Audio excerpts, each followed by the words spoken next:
Normally JJ's sat in his chair, but he's got a spring in his step. What are you doing, JJ? Oh. What's up, my man? How are you, Kris? You doing some more of that crazy dancing? That's right. I'm feeling some of that crazy dancing coming on. Nothing like being a little bit different. You're gonna moonwalk out at the end of the episode or something? I'll probably move out. You know, the other thing is that it's cold down here. We had a little cool front run through here. My grandma, when I was a kid, if I ever was cold, she's like, "Mijo, jog in place, mijo, jog in place." So I always remember that. That's how I stay warm. Well, or dance. Currently in the UK, most people are challenging themselves to how late in the year can they leave it before they turn the heating on. It's a topic of conversation. No, really? Yeah. So they got blankets out. Yeah, extra layers. Are they stacking firewood? You say that, you know, we're going slightly off topic already, but there is a high demand for firewood. People are reinstating fireplaces in their homes. But yeah, just a reluctance to turn on that oil, gas, or heat pump that's going to use a lot of energy. Wow. It's interesting times, my man. Interesting times. And it's not even that cold yet. So yeah, keep dancing. Just jog in place. Yeah. Well, hey, Digital Ramblers, thank you for joining us again for another fantastic episode this week. And Kris Gamble, what's going on, my friend? Yeah, excited to do this episode 152. And, you know, unknown to most, we typically record on a Monday, but this week we're recording on a Tuesday because I was lucky enough to be invited out with one of our suppliers, our manufacturers that we work with a lot, and that was Lutron. And I've spoken with JJ privately about just a great company to deal with, great staff, but always find them a company willing to listen to the people that are handling their products on a daily basis, installing that products for the homeowner into homeowners' properties, and for them to listen to your feedback is hugely inspiring. Well, Gamble, we definitely use on your side of the water and on our side of the water quite a bit of Lutron product. It is a premium product, but just because it has that award-winning, you know, stamp, it carries through all of their different, you know, through their entire catalog. It's just not at their top echelon, and only for those. It's for everybody. It truly is a product that anybody can get into, and it truly solves challenges or problems, provides solutions, you know, for moms, for the elderly, voice control, and Lutron, like you said, man, they really embrace technology and look at things from all perspectives. Yeah, so had a bit of a late night, but it was to be expected. But still put in a full day's work today. I didn't slack off at all. So this week's episode, though, we're not talking about lighting. I think we've talked about that enough recently, and we'll come back to that when the topic arises. But this week I want to talk, and I've kind of prompted the discussion this week because there's a big sports event literally kicking off this Sunday in Qatar in the Middle East. It's the World Cup of football or soccer for our US listeners, North American listeners. That starts on Sunday. And whenever there's a tournament like this, there's a big rush in our business to get the big screens up, big screens for the game day. And you'll have that same vibes when it's a big sporting event coming up for in your location, JJ? Oh man, we have big screen needs for Super Bowl, for Formula One, for for the Kentucky Derby, horse racing. Yeah. There is big screen mania. But the challenge with big screen sometimes is price, as well Correct. as understanding options, as well as when we talk about options, it's what is appropriate for my need. I had a client that called me earlier today, Gamble. We love on the Digital Ramble, we always love talking about experiences that we have with products, with our clients, with our employees. We just feel like it's healthy to hash some things out, and so that when we do have conversations, that we're fluid with our thought. And one of the things is Gamble, today I had a client call me about Black Friday, and we're going to be doing a Black Friday special next week, so be sure and tune in for next week for our Black Friday special. But my client was like, hey man, I want to do a bunch of ring at my house, and they're going to have Black Friday coming up. Can you match these deals? And I'm like, we'll take a look. I'm sure we can. He's like, they got this video doorbell that's going for $99, and I just bought this new house, and I want to put this doorbell on my house. And I was like, that's a great idea, and that sounds like a fantastic price. But honestly, we really need to come out and evaluate what your purpose and needs are, because I'd really hate for you to miss. I'd hate for you to buy something because of price and not on what your needs are. And you might buy the wrong product, or you might install it and assume that it has this particular feature, or there might be something else that we're not understanding that we really need to see. So buying on price is definitely nice, but understand what you're getting and make sure that you're buying right. Let's buy right once, because it might be $20 more that of something else that's on special that really fits that application appropriately. And so I think that understanding really fits correctly with this conversation that we're having today of what budget should I spend on what size display I'd like for my house. Exactly. So let's get into episode 152. We're talking how to get big screens for any budgets.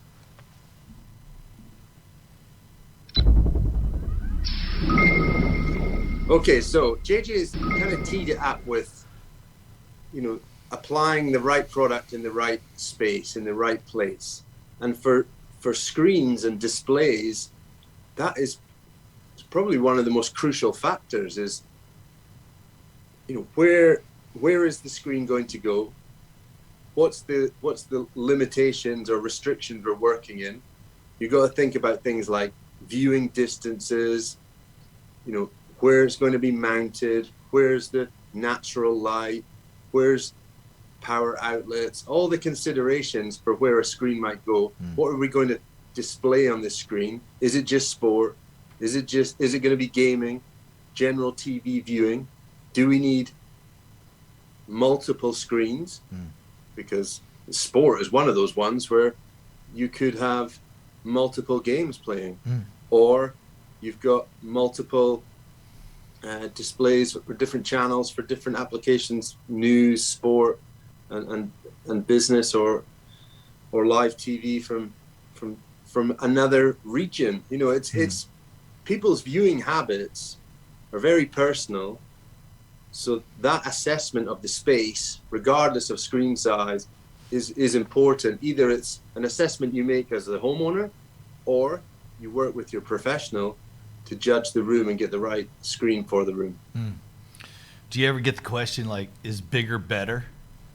I don't know if we should go bigger. I often get, what's the biggest we can have? Yeah. And then you tell them the price. Well, yeah. and there's price options, Of course, yes. And you do see a difference in price. And in some applications, that difference might be absolutely, appropriate. like viewing outside. Let's say you want a bigger image outside by the pool, or Yeah. in the garden or something like that, versus, your family room. In the past, bigger is bigger better? That sometimes the answer would be no, just because of resolution. And if you're sitting too close, you definitely start seeing that artifacts, and that drifting, or I used to call it like tracers whenever they kick that ball across the screen, you see Sure. da da da da da da. Now not so much, since we have higher resolution displays with 4K. Now they're even coming out with 8K. Of course, you have to have the appropriate content to really see it appropriately. But there's a lot of scaling that's going on, processing that's going on that also really helps, tailor that reduced resolution. So, is bigger better?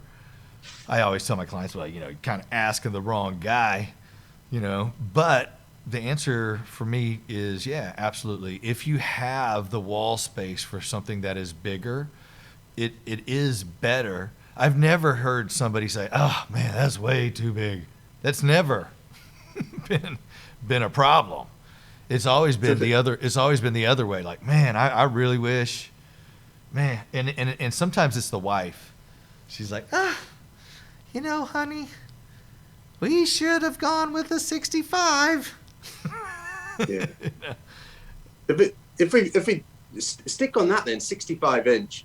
When people talk about 65-inch, we know we're talking about a television, a traditional television display.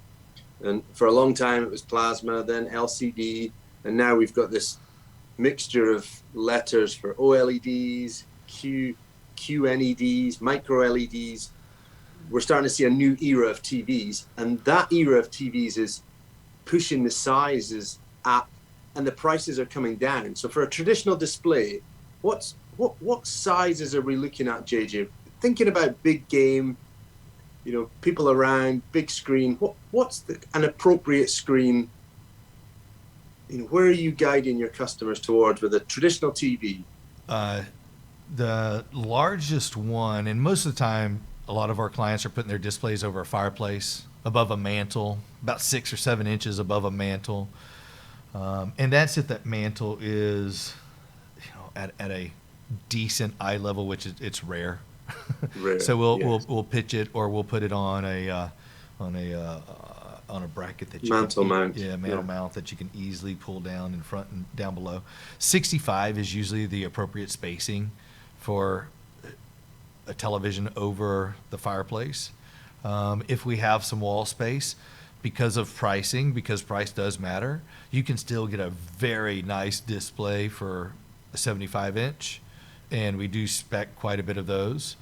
But even the 85 inches are starting to drop in pricing as well, and so they're becoming a little bit more obtainable to digest in pricing.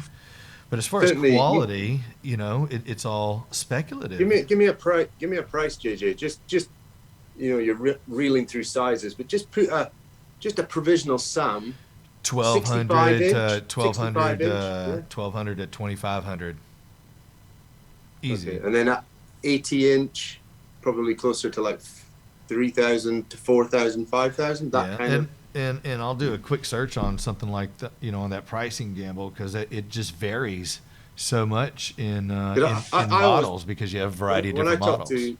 When I talk with customers, I tend to say, 65-inch, £1,000 up. 75-inch, £1,500 up. Mm-hmm.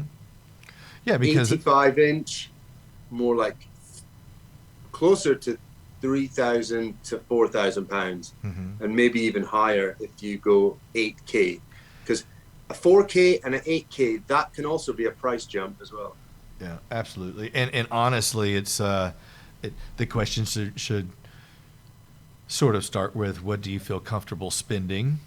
And then the conversation can start with the different sizes and then different model numbers, and then can vary from that with the understanding of what the differences is in picture quality. Because you can spend $2,000 on a 65-inch that's just complete 5-star everything, the best engine that you can put in a display, Whereas that same dollar can buy you 75-inch that is a big screen, but the quality, you definitely can see a quality difference.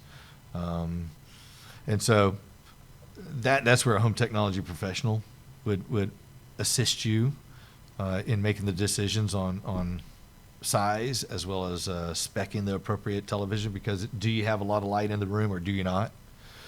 And that's one thing, you know, if somebody wants to go even bigger, that somebody needs to have a consideration of is there a lot of light in this room? Because if I go bigger, which you can, there's just some considerations that need to be made for that.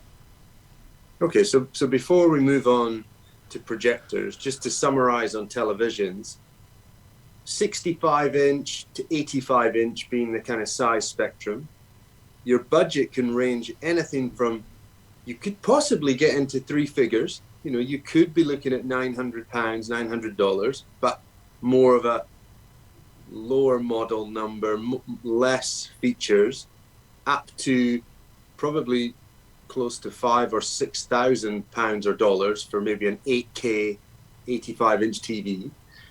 A TV like that's going to perform in any lighting scenario. Nice, bright image, fully stacked with smart apps, features, nice remote, That's probably got voice features, voice controllable screen, and has all the inputs for your audio system, connections for multiple HDMI connections, hardwired to the network, optical and HDMI audio options, so, and USB. So lots of connections for a TV. And it's also local at the display.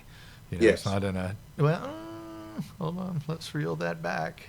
Yeah, let's talk about one manufacturer. Yeah, there are some manufacturers that do make super slim displays, and in order to do that, which is super smart, I like it, they make a separate box that has all your source inputs and things of that nature, and you just connect one wire to this display. Makes it super simple. Which is a proprietary wire. Length but needs to be a consideration. In its a plus point of this cable that Samsung use, we're going to say the brand, love it. They use this one connect cable that actually supports some 4K models at the top end of their model range, but the cable has the capabilities to support the 8K models as well. So it's not a different cable for the top end 4K and their 8K range. So that cable does have some future readiness if it was ever installed within a wall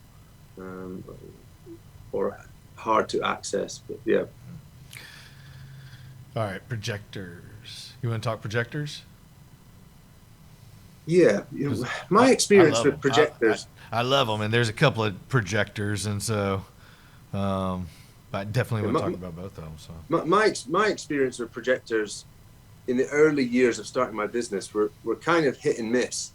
I would always feel like there was another little tweak I could have made. I always felt like there was a little adjustment that you still think there's so much flexibility in a projector of all the settings. You've literally got everything at your disposal with a projector that you can manipulate the colors, the brightnesses, the positions, the left, right, up, down, focus, zoom. It's things you can't do on a fixed screen like a television. With a projector, just moving it a few inches, you see the screen get bigger. So then you think, I want it bigger, you know.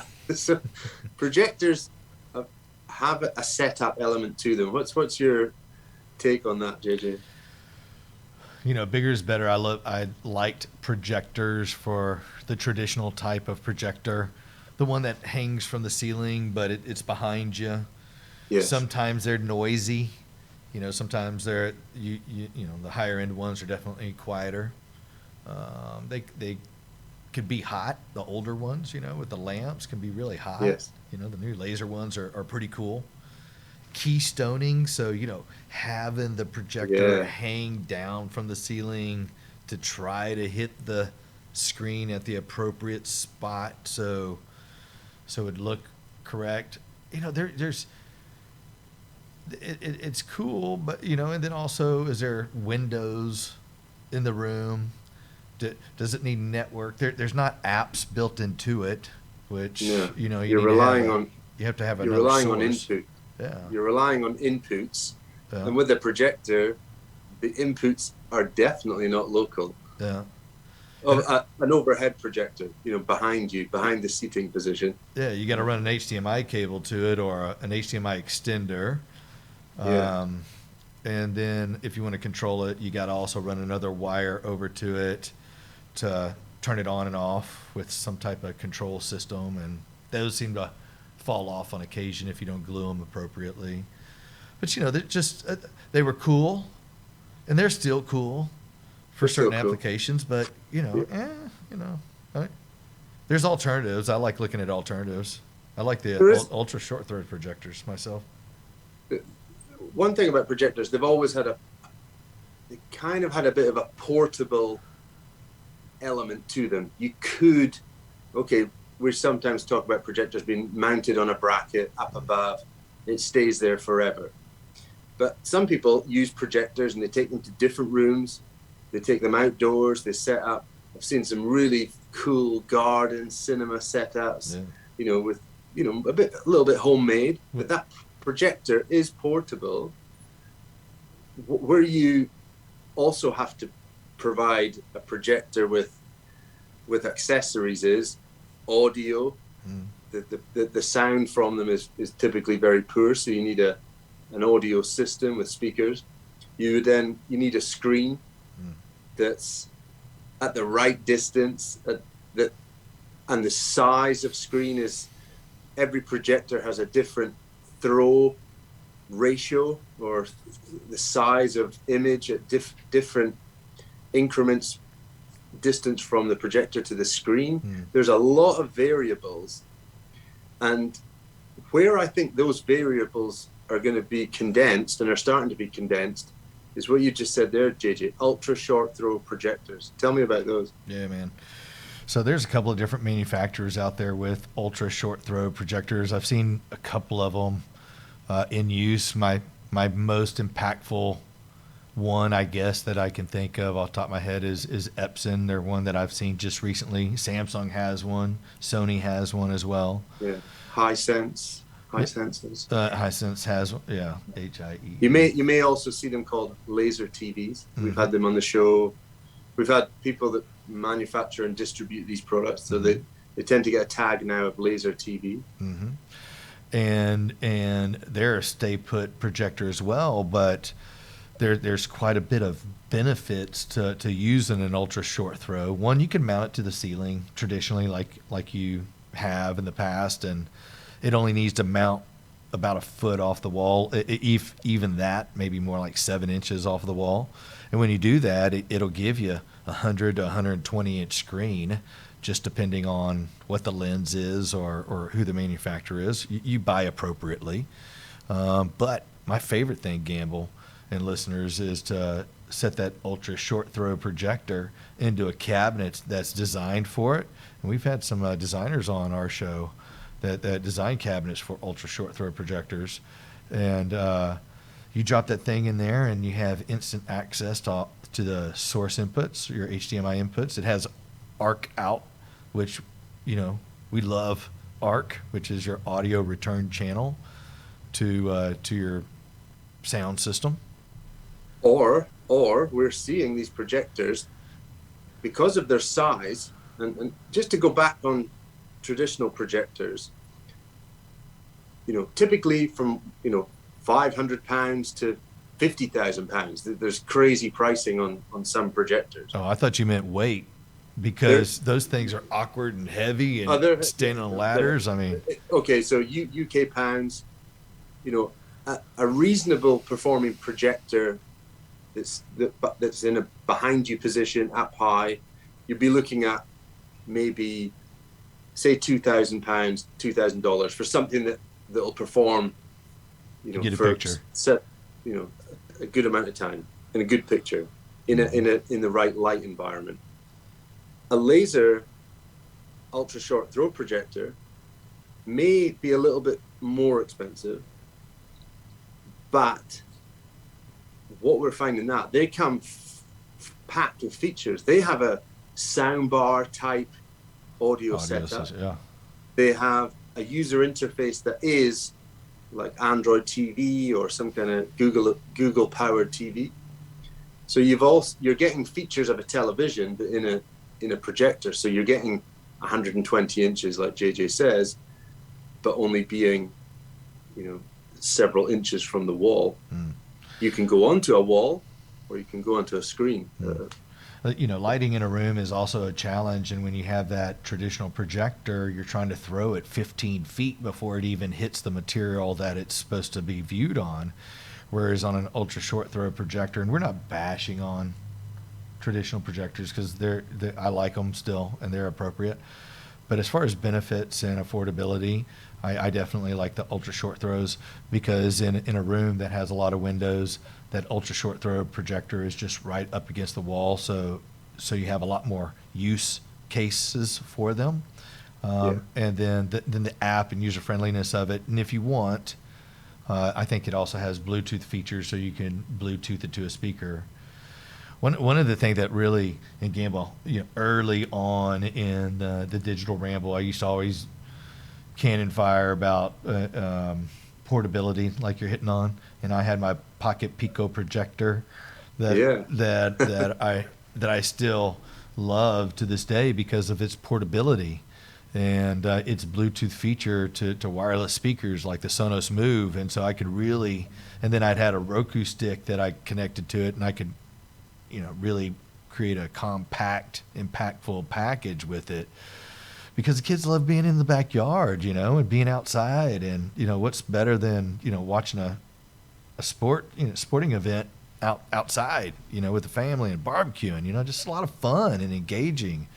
And so having the appropriate hardware for the appropriate purpose and understanding what you're going to be using it for, and ease of use, whether mobility or functionality or both. Those types of things are important in making, honestly, affordable, simple decisions that could cost you a lot of money trying to figure it out. So, if you don't know, like we say, find yourself a Home Tech Pro. So just to summarize then, on the big screen options, the World Cup's coming up. It's a perfect time to look at a bigger screen for that sporting event. Traditional televisions still have a place. I'd say your restrictions with the TV, you're probably in the 65 to 85 inch size range, $1,000 to $4,000 or pounds. You want to go above that size. I think the best option from 100 to 140, 150 inches is probably the ultra short throw projectors. You're looking at maybe £3,000 for projector, 500 to 1,000 pounds or dollars for the screen that I highly recommend you get, the ambient light rejecting screens. And then when you're going supersized, that's where the projector mounted behind you, the overhead position, you can go 200 inch easily and get screens that size. But look at your light conditions, look at where you're going to have it. That you can go from 65 inch to 200 inch, and I don't think you'll break the $5,000 budget. No way. I really don't. No way. Yeah. All right, friends, digital ramblers, thank you for tuning in with us. Once again, episode 152 is in the can. Please go back and check out all of our 151 episodes, if you have not, at digitalrambleshow.com, or hit us up on our Gmail at digitalrambleshow@gmail.com. We are on at least 11 podcast streaming services, so you can find us all over the place. It would mean so much for you to hit that like button, share with a friend, tell everybody about the Digital Ramble. Gamble, I don't know. That's all I got. Oh, next week. What do we got next week, Gamble? Real quick. Black Friday special. We're going to highlight some top tech purchases you should be making for the holiday period. Yeah. Take advantage of the big sales, the low prices. And for our viewers on Facebook and YouTube, please let me know how big is your screen. I want to know how big that screen is you've got. It's an upgrade. All right, friends, until next week. If you don't know, find yourself a home tech pro. Take us out, Mike.